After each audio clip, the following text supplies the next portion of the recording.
ഞാനിങ്ങനെ അണിഞ്ഞൊരുങ്ങിയിട്ട് എങ്ങോട്ടാണ് പോകുന്നത് എന്ന് നിങ്ങൾക്ക് തോന്നുന്നുണ്ടാവില്ലേ? എൻ്റെ കൂടെ വരികയാണെങ്കിൽ റബ്ബർ പാല് കളക്ട് ചെയ്തിട്ട് റബ്ബർ ഷീറ്റ് ഉണ്ടാക്കുന്നത് എങ്ങനെയാണെന്ന് കാണിച്ചു തരാം.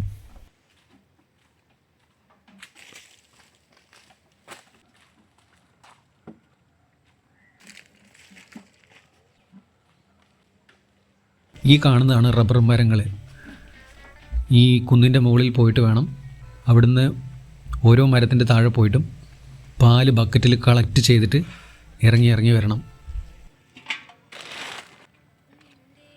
അധികം പാലൊന്നും ഇപ്പം മരങ്ങളിലില്ല.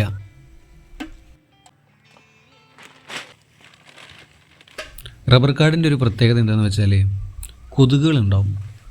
ഉച്ച സമയത്താണ് കൊതുകുകൾക്ക് കുറച്ച് കുറവുള്ളത്.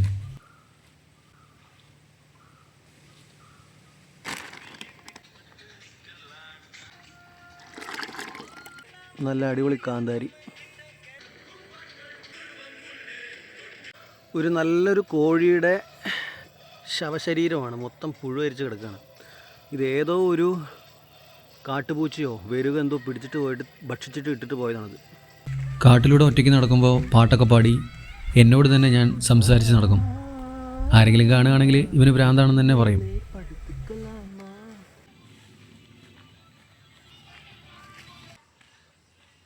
പാല് കുറവാണ് ഇപ്രാവശ്യം.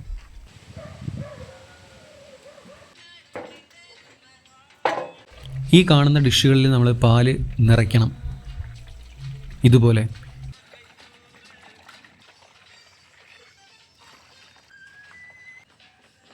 ഇത് ആസിഡാണ്, റബ്ബർ പാല് കട്ടയാവാൻ വേണ്ടി ഉപയോഗിക്കുന്നതാണ്.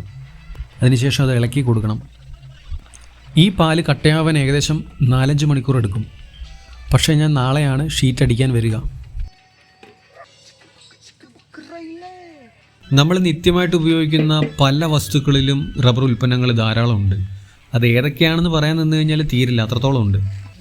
പിന്നെ ഒരു 3 മണിക്കൂറിൽ കൂടുതൽ സമയമെടുത്തിട്ടാണ് ഈ പണി ഞാൻ തീർത്തത്. ഈ പണി കഴിഞ്ഞാലുള്ള ഏറ്റവും വലിയ ബുദ്ധിമുട്ട് എന്താണെന്ന് വെച്ചാൽ നമ്മുടെ കയ്യിൽ ഉണങ്ങിയിരിക്കുന്ന റബ്ബറിൻ്റെ കറ ഇതിങ്ങനെ തിരുമ്മിയെടുക്കുമ്പോൾ നമ്മുടെ കയ്യിലുള്ള രോമം വരെ പറഞ്ഞു പോകും.